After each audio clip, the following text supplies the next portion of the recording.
Donc, nous commençons d'abord par le lancement du Arc Catalogue. Comment lancer Arc Catalogue? Donc, moi, j'ai pris le soin de l'épingler directement sur ma barre de tâches. Vous voyez? Donc, je peux créer aussi un raccourci sur le bureau, tout comme je peux aller dans tous les programmes, ArcGIS, ensuite je clique sur Arc Catalogue.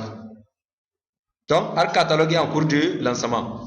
Donc, là, nous venons de lancer Arc Catalogue. Donc, quand vous lancez Arc Catalogue pour la première fois, vous avez la liste de tous les catalogues. Vous voyez? Donc là, on a par défaut notre disque C. On a aussi d'autres catalogues pour les données géographiques que peut-être nous allons aborder dans la suite du cours.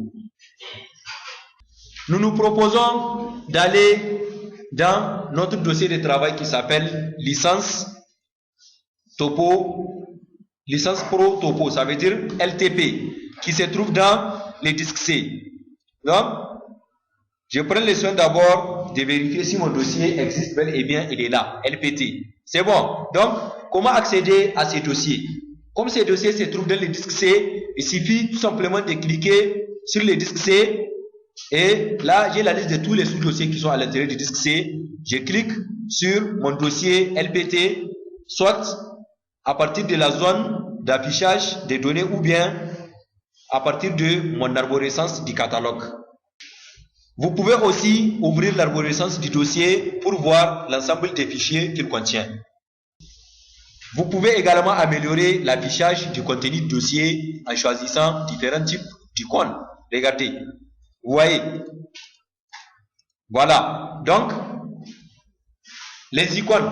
Comment est-ce que les icônes se présentent? Quand vous voyez une petite boîte, comme une boîte de conserve, ça veut dire que c'est une géodatabase. Et on a vu que les géodatabases personnelles sous Arc Catalogue ou bien sous ArcGIS ont le format de stockage Access 2000. Ça veut dire l'extension .mdb. Vous pouvez les vérifier chez vous.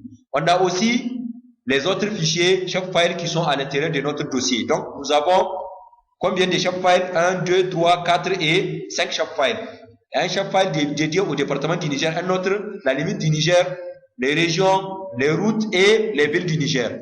Et vous remarquez que, quand vous voyez cette icône-là, ça veut dire que c'est un thème qui est de type polygonal. Regardez comment l'icône se présente. Ici aussi, c'est un thème de type polygonal. Ici aussi. Quand vous voyez cette icône-là, ça veut dire que c'est un thème qui est de type linéaire. Et quand vous voyez celui-ci, c'est un thème qui a, comment dirais-je, qui contient des données ponctuelles. Donc, nous remarquons que l'accès est facile au dossier LPT qui se trouve directement dans le disque C. Parce qu'il suffit de cliquer sur le disque C, ensuite on double-clique, comment dirais-je, sur le dossier LPT pour y accéder. Vous voyez? Ou bien, vous essayez d'ouvrir, comment dirais-je, l'arborescence du catalogue pour arriver jusqu'au dossier et automatiquement son contenu est affiché. Maintenant, j'ai un dossier qui s'appelle données qui se trouve sur mon bureau. Comment y accéder? Pour y accéder, vous êtes obligé de passer par le chemin absolu. Qui dit chemin absolu, ça veut dire partir de la racine qui est le disque C, parcourir pour aller jusqu'à l'emplacement exact du fichier et vous allez voir son contenu. Donc, par exemple, pour aller jusqu'à mon dossier qui se trouve sur le bureau, il faudra dans ces cas donc aller dans le disque C, entrer dans mon dossier des utilisateurs. Donc, c'est Documents and Settings. Non, c'est Users. Voilà, c'est le dossier Users. Si j'entre dans Users, il faut que d'abord je cherche quel compte utilisateur est ouvert. Le compte utilisateur ouvert, pour moi, ça doit être User. Donc, je double-clique sur User et je cherche le dossier du bureau. Le bureau est exactement dans un dossier qui s'appelle Desktop. Je double-clique et là, j'ai automatiquement la liste de tous mes dossiers qui sont sur le bureau, y compris le dossier données. Vous voyez? Et là, je clique et j'ai le contenu de mon dossier donné. On voit qu'il faut passer obligatoirement par les chemins absolus pour arriver, comment dire, à notre dossier qui se trouve sur le bureau. Pour, comment dire, éviter, ce travail qui peut être, comment dirais-je, inefficace. Donc, on peut décider de créer une nouvelle connexion dans notre catalogue qui va pointer directement sur notre dossier de travail. Comment créer une nouvelle connexion ou bien comment créer un nouveau catalogue Il suffit tout simplement de cliquer sur ces boutons. Vous cliquez sur ces boutons. Ici, Add Connect to Folder. Les voilà. Connect to Folder. Tu cliques sur Connect to Folder. Donc, dès que tu cliques sur Connect to Folder, tu as directement l'arborescence de ton PC et tu as le bureau qui est là directement. Regardez, vous avez directement votre bureau et son contenu. Vous voyez, si le dossier ne se trouve pas sur le bureau, il se trouve ailleurs, donc vous pouvez directement parcourir votre arborescence Windows pour aller jusqu'au dossier. Donc, pour le cas de notre dossier donné qui se trouve sur le bureau, je clique tout simplement sur le dossier et je fais OK. Regardez, il y a une nouvelle connexion qui s'est ajoutée dans mon catalogue. Vous voyez, la nouvelle connexion, elle est là. Quand vous voyez cette icône, ça veut dire que c'est une nouvelle connexion vers un dossier. Donc, il suffit de cliquer sur la connexion et vous avez directement le contenu de votre dossier. Donc, maintenant, nous allons créer une connexion sur notre dossier de travail qui s'appelle LPT qui se trouve dans le disque C. Comment faire? Je clique sur Connect to Folder. J'ouvre l'arborescence de mon disque C. Je prends l'ascenseur et j'identifie mon dossier. Je fais OK. Vous voyez, j'ai ma nouvelle connexion qui est ajoutée dans mon catalogue. Vous voyez, je peux ouvrir l'arborescence et j'ai le contenu. C'est bon.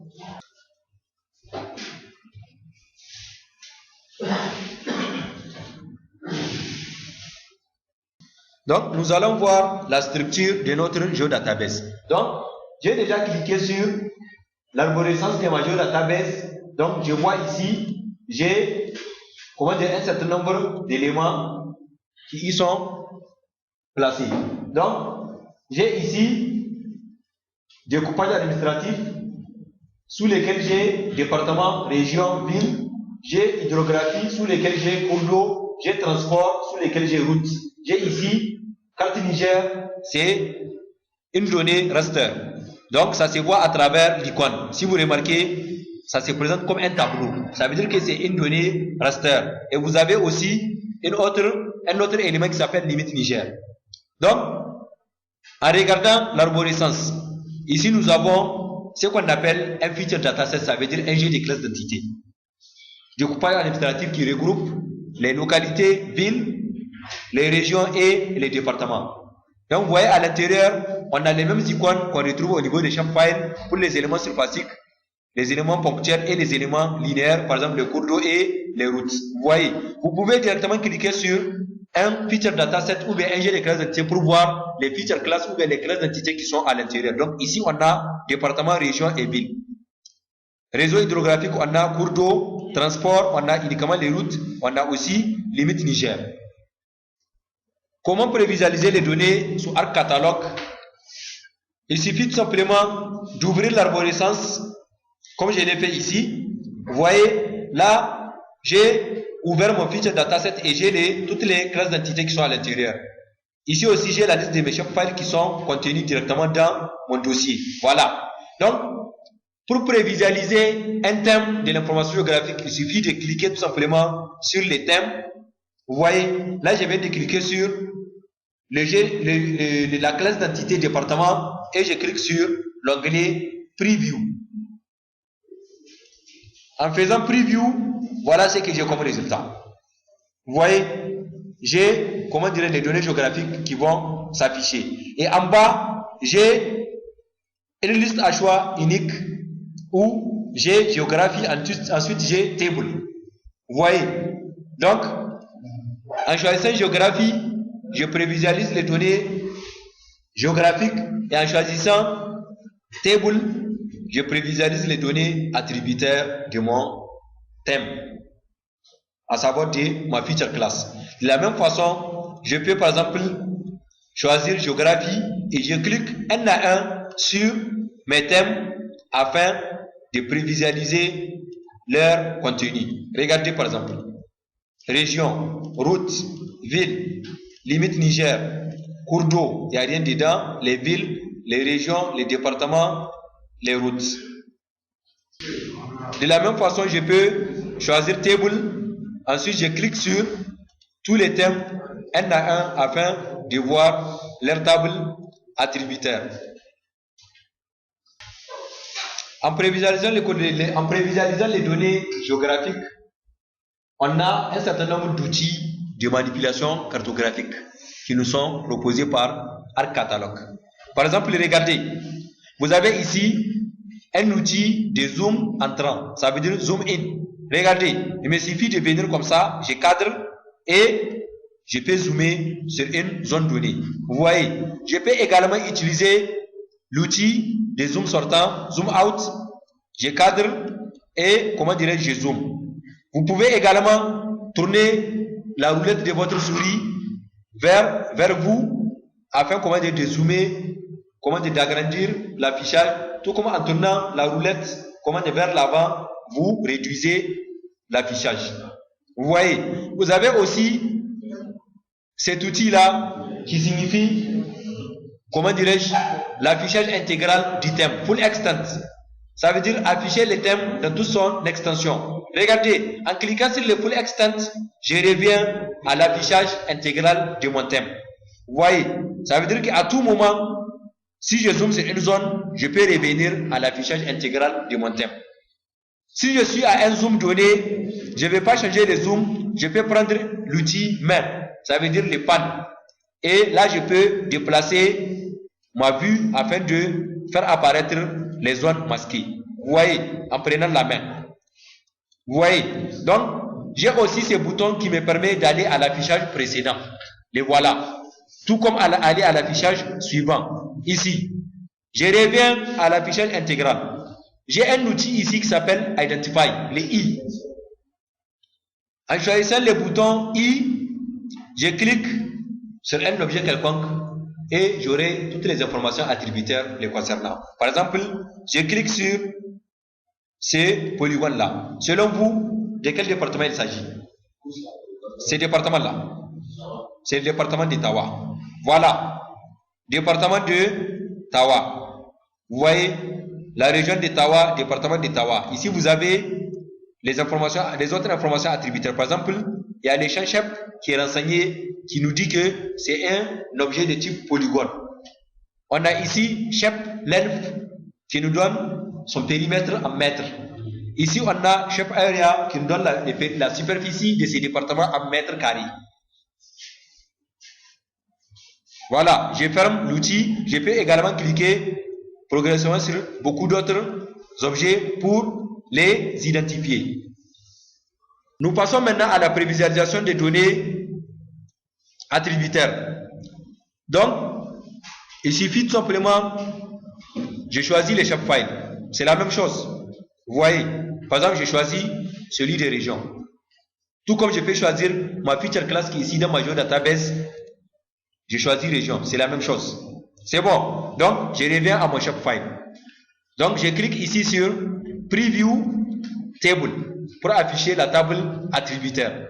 Donc là, j'ai, comment dirais-je, l'ensemble des données descriptives concernant mes régions, donc les régions du Niger. Donc dans la table, qu'est-ce qu'on a? On a ce qu'on appelle des champs, des colonnes ou bien les attributs. C'est ça, non? Les attributs. Hein? C'est l'ensemble des caractéristiques d'un objet donné. Si on prend le cas d'une personne, chacun de nous ici a un nom, il a un prénom, il a une taille, un teint, un lieu de naissance, ainsi de suite. Donc, l'ensemble de ces éléments qui permettent de nous caractériser ce qu'on appelle nos attributs ou bien nos propriétés. C'est ça, non? Donc, de la même façon, dans la table attributaire, on a les attributs. Et on a ce qu'on appelle aussi les tables en langage de base ou bien les enregistrements. Chaque ligne de notre table constitue un enregistrement et elle correspond à un objet géométrique donné. On est d'accord? Donc regardez ici par exemple. Prenez le cas de Agadez. Voilà. Agadez, tout d'abord, on dit que c'est un objet de type polygonal.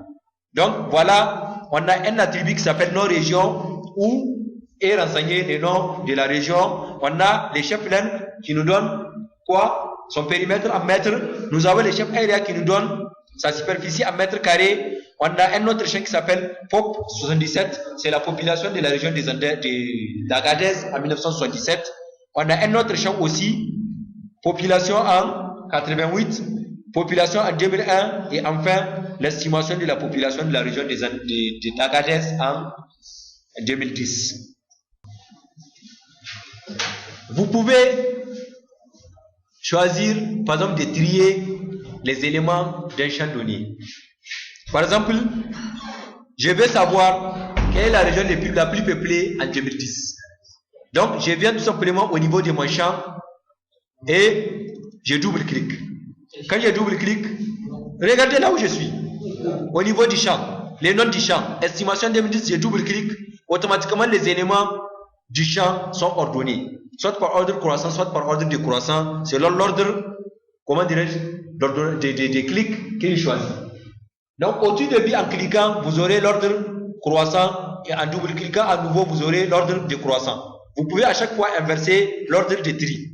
Vous voyez, par exemple, ici, en double-cliquant, j'ai ici, la plus grande population, c'est 3 021 169. La plus petite, c'est 473 563. Donc, je peux venir ici au niveau de la liste des régions pour voir quelle est la région la plus peuplée, c'est la région de Maradi.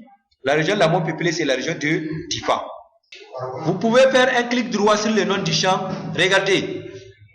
J'ai fait un clic droit sur le nom du champ. Je choisis par exemple ascending, ça veut dire les tri dans l'ordre croissant. Vous voyez, ça commence donc par Agadez, Difa et Zander à la fin. En choisissant sorte descending, là j'ai directement Zander en haut. Après j'ai Agadez qui est à la fin. Nous allons passer à la prévisualisation des métadonnées. Pour prévisualiser les métadonnées, il suffit de cliquer sur un thème quelconque. Par exemple, je clique sur les villes. Vous voyez, et je clique sur l'onglet Metadata.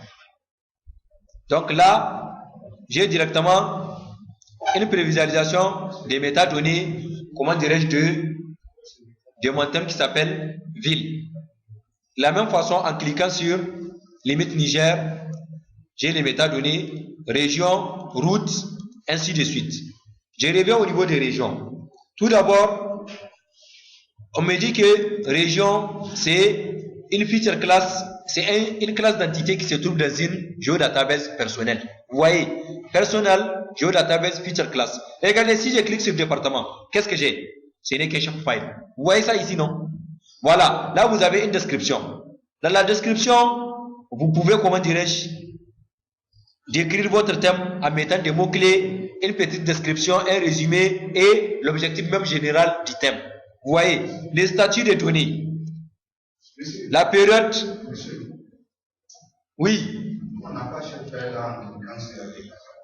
en cliquant sur département. Ah, attention, il faut cliquer sur département, tu dois avoir normalement chaque file. Donc, vous avez, comment dirais-je, la période for which the data is relevant. Publication, les informations sur la publication des données, l'accès aux données, ça veut dire data storage and access information. C'est bon, le stockage des données et les accès, les informations sur l'accès aux données. Et vous avez comment dire tous les éléments, la taille même des données, vous voyez, vous avez les contraintes d'accès et comment dire les détails concernant ce document. Vous avez également la référence spatiale qui est là. Vous voyez, horizontal, coordinate system, les données là sont projetées dans UTM zone 32 Nord, dans le système géodésique mondial de 1984. Et voilà. Vous voyez, donc vous avez directement, comment dirais-je, bounding coordinates. Ça veut dire, les données là, elles s'étendent de telles coordonnées à telles coordonnées en longitude, tout comme de telles coordonnées à telles coordonnées en latitude. Là, vous pouvez déjà avoir une idée, comment dirais-je, de l'étendue du Niger en longitude et en latitude. Vous voyez, par exemple, c'est les thèmes des départements. Les voilà. Ça veut dire qu'il s'étend de là à là, de telle longitude à telle longitude. Vous voyez, donc là, vous pouvez les voir au niveau des métadonnées. En Nayada, spatial, vous avez ici les Niger, il s'étend de moins 0,3 degrés ouest. Bon, on suppose que toujours c'est à partir de 0 degrés, les méridiens origine, jusqu'à 16 degrés est. Et en latitude, le Niger s'étend de 11,61 degrés à 23 degrés. Vous avez également, comment dirais-je, les données concernant la projection. vous avez, comment dirais-je, une description, comment dirais-je, du thème. Vous avez string feature type simple, geometry type c'est polygone. Donc vous avez ici les différents attributs qui constituent qui caractérisent votre thème. Donc on a un thème qui s'appelle feature ID, un thème qui est un attribut du zone qui s'appelle feature ID, un attribut qui s'appelle shape qui contient la géométrie. Les voilà. Vous avez un attribut qui s'appelle object ID qui est de type numérique. Vous avez un attribut qui s'appelle région qui contient le nom de la région à laquelle le département est rattaché. Donc vous avez ici, il est de type texte avec une taille de 50 au maximum. Vous avez un attribut qui s'appelle département qui est aussi de type texte, string et de 50 comme taille au maximum. Vous avez, comment dirais-je, shape length, c'est un attribut de type réel, float. C'est bon, qui contient quoi? Les périmètres en mètres. Et vous avez shape area qui est aussi de type float, comment dire, avec jusqu'à 9 chiffres après la virgule. C'est bon. Donc, rappelons aussi que l'une des fonctions de ArcCatalog, c'est la création des bases de données. Vous pouvez créer la base de données maintenant pour son édition, à savoir créer les données, il faut passer sous ArcMap. Donc, par exemple, si je vais créer un shapefile, comme les shapefiles c'est un fichier qui est indépendant, donc il faut que je sois dans un dossier donné. Donc là, je me place dans mon dossier de travail, tout comme je peux aller dans le dossier, les disques C, j'ai fait tout simplement clic droit, j'ai fait New, et là, j'ai choisi New Shapefile. Je peux aussi créer une nouvelle géodatabase, un nouveau layer, ou bien un nouveau groupe de layers, ainsi de suite. Vous voyez? Donc, maintenant, si vous choisissez de rentrer dans une géodatabase, là, vous ne pouvez créer que ce qu'on appelle soit les feature classes, ou bien les feature datasets, ou bien les relationships, ça veut dire les classes de relations, ou bien les tables qui ne sont pas spatialisées. Ça veut dire une table qui n'a pas de géométrie, mais qui ne contient que des données attributaires. C'est bon.